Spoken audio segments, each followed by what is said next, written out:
Kentucky basketball is less than a month away from starting a new era. Did the Cats make the right decision hiring Mark Pope? I think they absolutely did.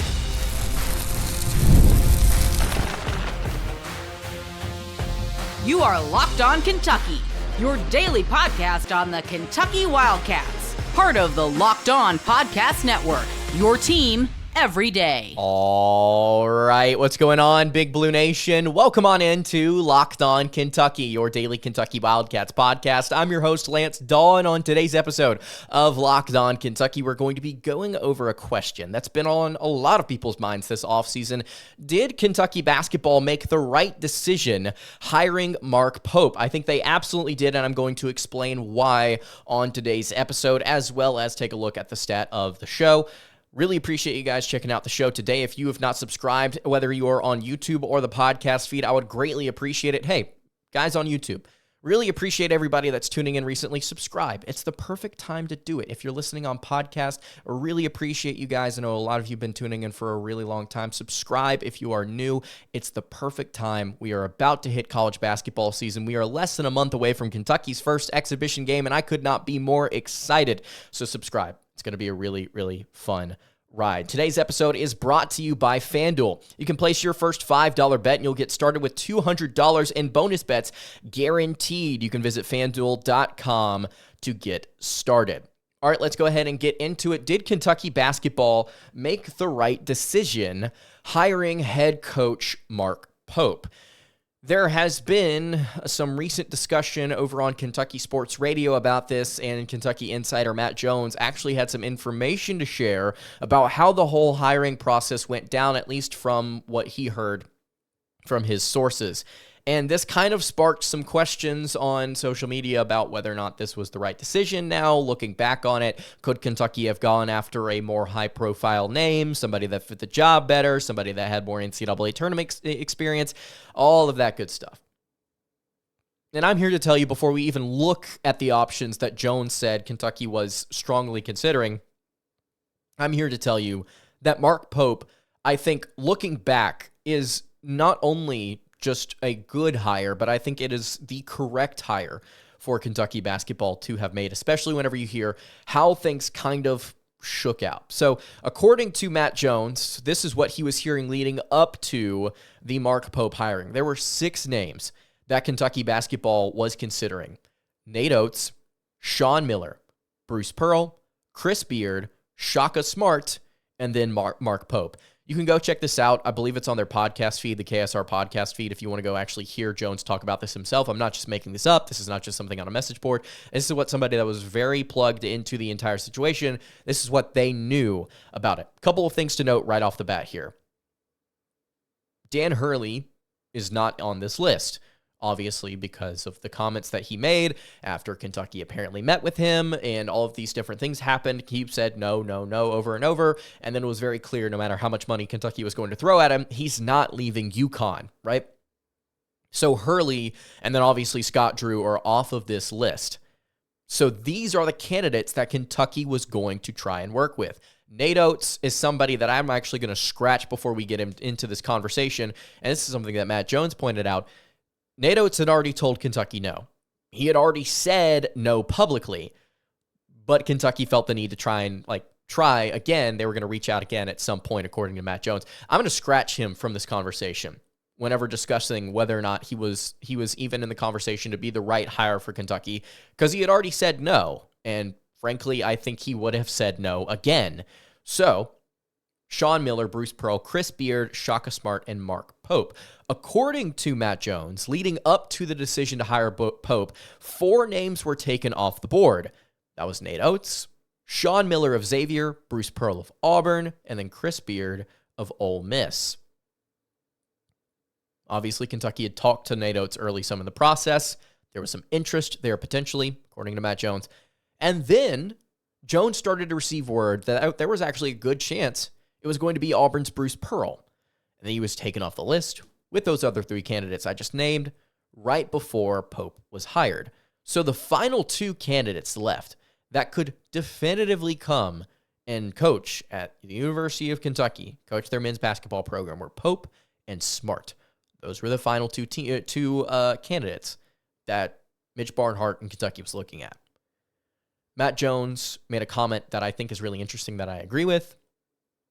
Bruce Pearl here at Kentucky could kill it. That's a direct quote from the podcast. I think Bruce Pearl would have been a good hire. I think he would have won at UK.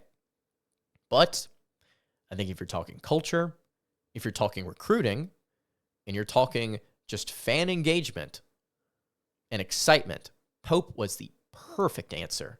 I also frankly think that Pope is a better X's and O's coach than Pearl. He's just had a lot less time to show it because of the fact that he's only been in the coaching game for a decade or so. And he's only been at the Power 6 coaching level for 5 years. Sean Miller had a 71% winning percentage through his career up until this point. He has not been to the Elite Eight since 2015. Bruce Pearl, 72% winning percentage, has not been past the second round of the NCAA tournament since 2019. Chris Beard, 70% win percentage, hasn't been past the second round since 2019 as well. That was the year that Texas Tech made the national championship underneath Beard. Shaka Smart, 67% win percentage. He has failed to make it past the round of 32 in 9 of the 11 NCAA tournament appearances his teams have had. None of these guys had recent NCAA tournament success. You can argue about Shaka Smart making the Sweet 16 this year.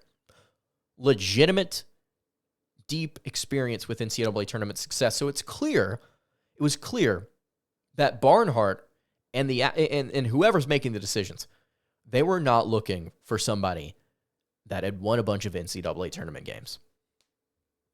When Everett Hurley and Drew had said no, they said, okay, we're not going to try and prioritize deep NCAA tournament history. I think there are a couple of candidates you could possibly go after that have more extensive history that you could have pursued. But it was Pope and Smart at the very end. And I'll say this. If Nate Oates and Bruce Pearl were not in the final conversation, which according to Jones they weren't, Mark Pope is objectively the correct choice, especially if you don't care about how many games he's won in the NCAA tournament. Objectively the correct choice. He's one of the youngest coaches here. He's got a very bright future. And we're going to dive into kind of like the specifics of why Kentucky made the right decision hiring Mark Pope. But I mean, if you are the listener, if you're picking between Pope and Shaka Smart, especially knowing what you know now about how Kentucky is being run underneath Pope, would you even consider Shaka Smart for a second? I don't think you would. I would not consider Sean Miller. I would not consider Chris Beard. I would not consider, I would pause at Bruce Pearl and then go back to what I said earlier. I think Pope's a better X's and O's coach. I think he'll be able to recruit excellently here. I like the staff that he's put together here, even though I really do have a lot of respect for what Auburn has going on just as a program. Pope is perfect for the Wildcats. Let's dive into the specifics here in just a second. Before I do that, though, I do want to tell you guys about our friends over at FanDuel. NFL fans, you can start the season with a big return on FanDuel. It's America's #1 sportsbook. When you get a hunch in the middle of a game, you can check out the latest stats. You can view live play-by-play and so much more on the same page where you place your bets. You'll get started with $200 in bonus bets guaranteed when you place your first $5 bet. So you can head over to FanDuel.com. Again, you'll get started with $200 in bonus bets. That is guaranteed whenever you place your first $5 bet over at FanDuel, America's #1 sportsbook. All right, continuing along here on the Thursday edition of Locked On Kentucky. Lance Dawe hanging out here with you. I really appreciate you guys checking out the show today. If you have not subscribed to the YouTube channel or the podcast feed, I would greatly appreciate it if you did so. If you have any questions for the show, whether that be Kentucky basketball, Kentucky football, almost said basketball and football at the same time, you can leave those in the comments below. At Locked On UK on Twitter is where you can also find me as well. Okay, let's go ahead and continue here. Breaking down why I believe Kentucky made the right decision hiring Mark Pope as their head coach. So we went over the 6 names that Matt Jones of KSR was hearing. We went over how this kind of unfolded. It was cut to a two-man race with Mark Pope and Shaka Smart, and Pope very quickly was the answer. I think they made the right decision. Question here. What were Kentucky fans clamoring for? I think that they were clamoring for two different things. One of which, I don't think any of these candidates could have answered in a satisfactory way towards this fan base. The first thing is postseason success. Kentucky fans were begging for postseason success. 5 or 6 straight seasons without doing literally anything. And some fans from opposing schools may look at this and say, oh, well, how could you not be happy with what you are as a program? And you've always been a winner. And you're not like you've not won anything. And the thing is, yes, Kentucky is obviously, I think, the best college basketball program in the country. But Kentucky has won one NCAA tournament game in the last, going on 6 seasons now? Something had to change. Something had to change. And with Pope, he hasn't had postseason success yet, but I think he's begun to lay the foundation with this year's roster and then the recruiting that he's doing on the trail right now. Let's compare this to Bruce Pearl. I want to kind of criticize here while also complimenting Pope. I think the big thing that's held Auburn and Bruce Pearl back over these last several seasons, they've had some really, really solid players coming in and out of the program. They've had some really solid teams. Ken Pom loved the Auburn Tigers a season ago. Loved nearly everything about them statistically. And yet they fell short in the tournament. Why? I think they've had extremely underwhelming guard play. Ever since that 2019 team where Pearl made it to the Final Four with Bryce Brown, Jared Harper, and whoever else was on that team shooting lights out from beyond the arc, they had really solid guard play. Since then, it's been iffy, spotty, inconsistent. They've had a run of undersized liability on defense type point guards that can shoot, but are statistically extremely inefficient and just do not provide enough value, especially when you're trying to win a national championship and you're trying to make a push with other players on roster that are capable of doing so. You guys remember Jabari Smith and Walker Kessler. Last year, I think that Auburn put together one of their most well-balanced teams ever, and yet the guards held them back against Yale. I think Pope has already gone and done the thing that Kentucky needs to do in terms of roster construction on paper to possibly make a push for the postseason. I think that there are 2 major qualifications for an NCAA tournament team, of course, or a Final Four national championship team. Of course, we could go down a list of probably a dozen plus things that makes up a national championship contender. But if we're going to dumb it down to 2, I think it's strong guard play and it's balance and efficiency. Those are my 2 things that I have here. Strong guard play. Lamont Butler, you cannot argue this. This is inarguable. Lamont Butler is one of the best point guards you could have possibly gotten in the transfer portal if the goal is to win number 9 this year. Why is that the answer? He has been there. You cannot get better than that. If your coach does not have tournament success, get him some players that do. Okay? The leadership, the defense, the clutch shot making, and just I think that he's just also a great person on top of this. Everything you could possibly want in a leader and a point guard, you've got him right there. To back him up and to play alongside him, ladies and gentlemen, you got Kirk Risa, who also has NCAA tournament experience during his time at Arizona. Statistically, one of the best passers and one of the best shooters in the country. A spark on offense, a talker, a really energetic player, somebody that can light a fire quickly for a team. Love these 2 players at point guard. And then, hey, if you're looking for strong guard play, I think there are very few players that you would want outside of Kobe Brea, out of Dayton. Statistically, the best shooter coming back in college basketball this year. You fought off UConn for him. You fought off various other blue bloods. You got Kobe Brea. This, alongside Butler and Carissa, strong on paper. Strong on paper. Especially whenever you consider the system that they're playing in. Laying the foundation here with strong guard play. And then balance and efficiency. If you go and look at Mark Pope's resume on KenPom, you get to see some positives, not just on offense, on both sides of the ball. In 4 years of the 4 seasons of the 5 years that he was at BYU, BYU had at least a top 50 offense. Consistently, they were in the top 25. A couple of years there, they were in the top 10. In 4 out of the 5 years at BYU, Mark Pope also had a top 60 defense. The offense and the defense were both solid.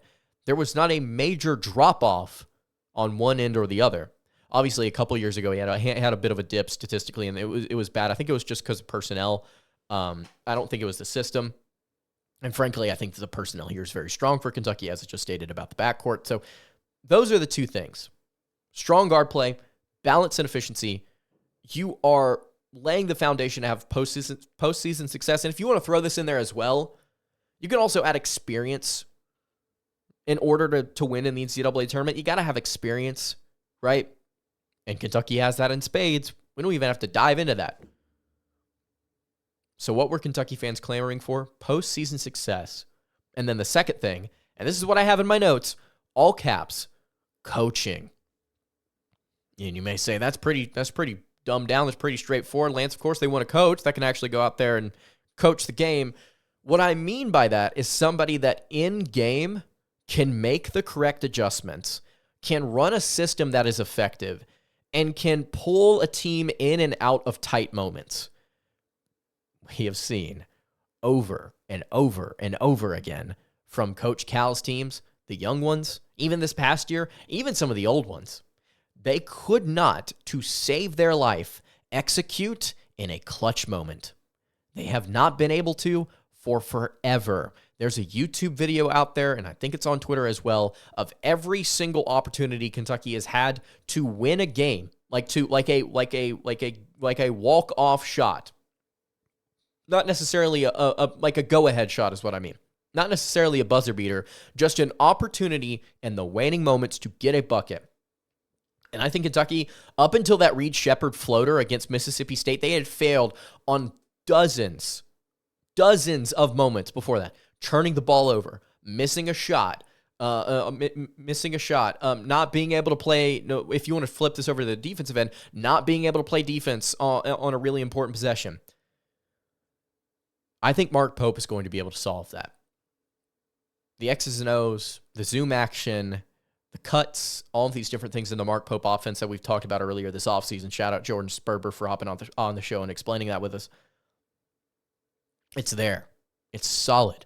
The out-of-bounds plays, guess what, boys? We're actually going to be able to run them. I know we weren't really doing it against underneath Coach Cal, but we're actually going to do it this time. I'm really excited about that. For a man that's not won an NCAA tournament game, he sure has gone out and done nearly every single thing that you need to do with the time that he's had to go out and win some games in March Madness. I think he was the right choice for Kentucky. Let me know what you think in the comments below. All right, to wrap up the show, we're going to do stat of the show. It's a fun little number here I want to dive into. Before we get to that, though, I want to tell you guys about our friends over at Prize Picks.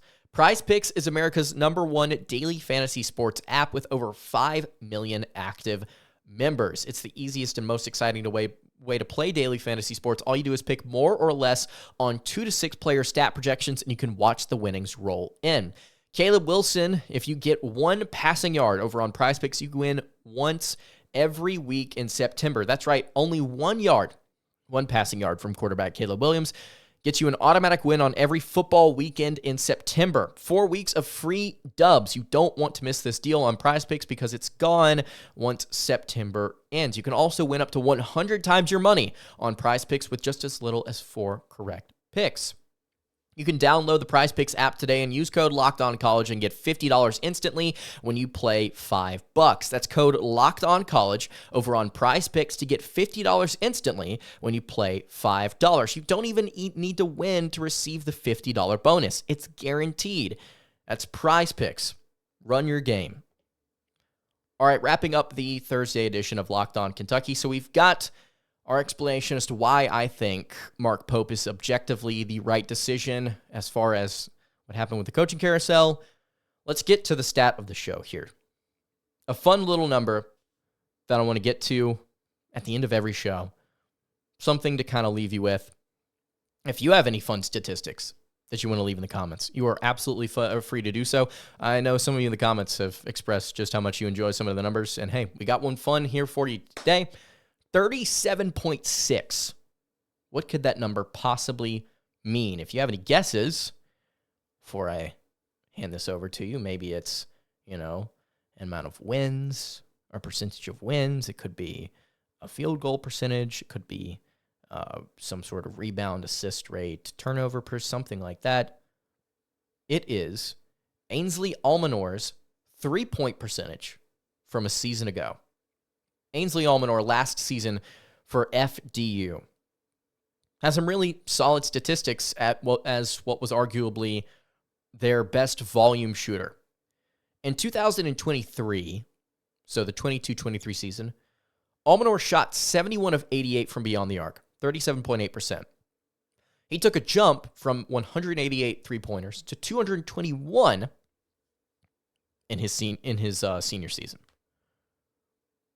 He still was able to hit 37.6%, just a 0.02% difference. I guess if you want to look at it that way. The volume did not affect his efficiency hardly. Actually, his effective field goal percentage went up as well as his true shooting percentage from his 2023 to his 2024 seasons. This year, while he may not have an extremely large role with the Wildcats, I still expect him to be that spark off the bench. I think he is going to be a guy that you sub in, that plays the four, that can knock down somewhere between 2 to 4 3-pointers a game coming off the bench. If you give him the right touches, I think he could genuinely be that efficient. Something I want to lay out here as we close out the show. Andrew Carr is going to be the guy at power forward. But there are going to be moments where Kentucky wants to run Carr at the 5. It's going to happen in rotations. And when it does, Kentucky's going to have, I think, 2 options. You either play Jackson Robinson at the 4, which is where he played primarily, actually, with BYU. Or you're going to put Ainsley Almanor at power forward, and you're going to give him more minutes. Foul trouble could cause this. One way or another, we're going to see Almanor at times this season get some serious run. I think he'll be capable of handling it, at the very least on the offensive end of the floor. So that's our stat of the show, 37.6%. I think Almanor could prove important, crucial even, for the Cats shooting from beyond the arc, coming off the bench this upcoming season. All right, that's going to do it for today's episode of Locked On Kentucky. You can follow the show on Twitter at Locked On UK. You can follow me on Twitter at LanceDawe_, and you can follow the show over on Instagram. That is at Kentucky Podcast. Any questions, comments, concerns, you can leave those in the YouTube comments below. Hit me on the socials. I will see you all tomorrow for another episode of Locked On Kentucky. Hope you guys have a great rest of your day, and God bless.